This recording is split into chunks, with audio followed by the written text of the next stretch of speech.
This is the new M33 Mojarco, or maybe it's pronounced Mojarco, from Hosim RC. It's a 1/8 scale, 6S capable short course truck that's now the largest vehicle that Hosim offers.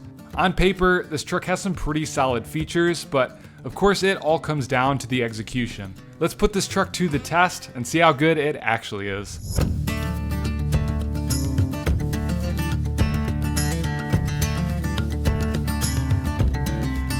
Now this truck actually appears to be a slightly modified version of the C8822 from JJRC that was just released a few months ago.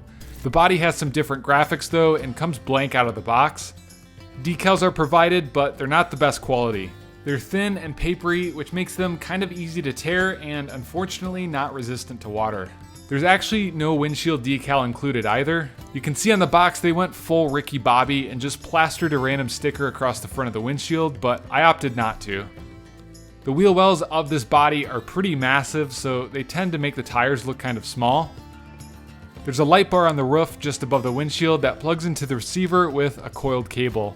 There's also a couple of plastic roof skids up top to hopefully make the body last a little longer. These massive front and rear bumpers should provide a lot of protection as well. Hidden in the rear bumper is a set of red LED taillights. This truck sits on a set of soft, unbranded tires that don't feel like they have any foams on the inside. If they do, it's a very light foam. Powering this truck is a Rocket RC 130 amp ESC with XT60 connectors. I've had some Rocket RC products in the past and they've actually been quite decent, so I have high expectations for this system. It's paired with a 2000 kV brushless motor that sits on a sliding motor mount with a 15-tooth pinion gear. They also include an optional 17-tooth pinion gear to help you get closer to the advertised 60 mph top speed. Steering this truck is a 35 kilogram steering servo that's hooked up to a metal servo horn. It looks like we have a nice aluminum steering rack and adjustable servo saver as well, which is nice. Two 3S 5000 mAh 30C soft case LiPo batteries are included with the truck. Hosim gives you a couple of USB LiPo chargers to get you going, but I'd highly recommend using a better charger if you have one, just for safety. You could even use something as simple as the iMars Mini from Gens Ace, which even has the right connector out of the box. There's a 5-channel receiver that's hooked up to a basic 2.4 GHz transmitter. The transmitter feels quite cheap, but the ergonomics actually make it feel pretty decent in the hand. It even comes with a foam steering wheel, which is nice. We have some beefy aluminum shocks on each corner of the truck. The C8822 from JJRC supposedly had super stiff springs and way too thick a shock oil, but they must have tweaked it for this version because the suspension is actually really soft. It might actually be a little too soft. Hosim includes some optional springs so you can tune the suspension more if you'd like. There are some sway bars in the front and rear to help keep things stable. There's a full metal drivetrain as well, with universals up front and dog bones throughout the rest of the vehicle.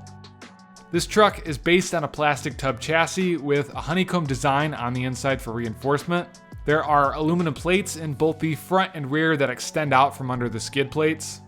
To help keep everything rigid, there are some big plastic center chassis braces along with an aluminum tower-to-tower brace down the center. In the box, you also receive 4 extra wheel nuts, some drive pins, a bunch of spare body clips, an optional set of Velcro battery straps, an XT60 jumper, some starter tools, a pretty solid instruction manual, and even a drawstring bag with 4 small body clips and a little cleaning brush inside.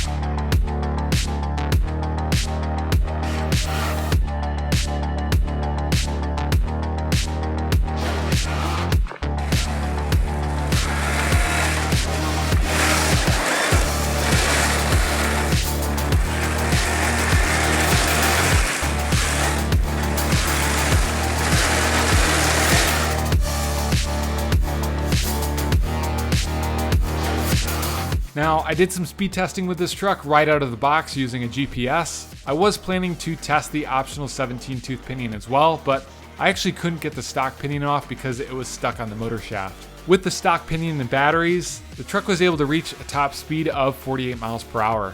As I started driving this vehicle, the first thing I noticed is that the radio system seems to have some connection issues.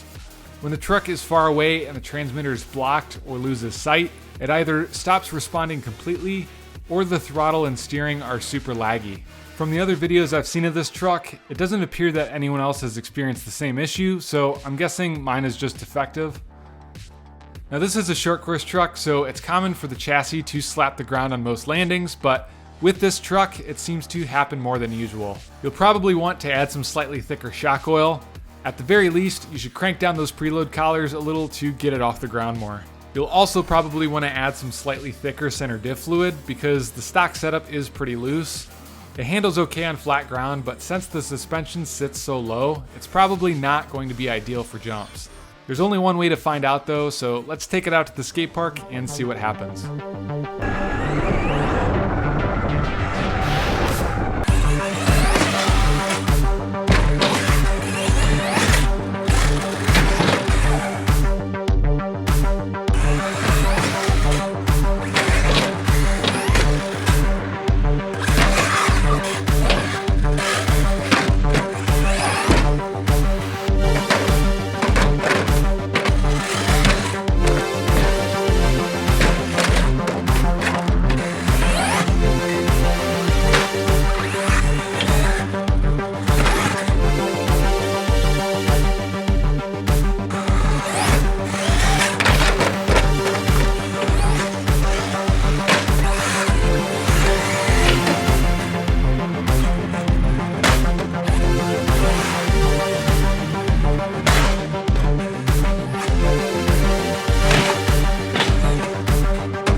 I was fully expecting to break this truck at the skate park.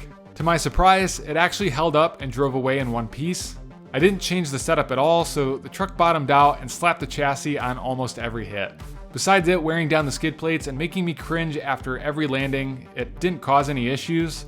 The steering servo came unplugged once, but I was just able to plug it back in and keep running. The brace going down the center of the truck also pulled out of the rod end a couple of times, but that could just be popped back in.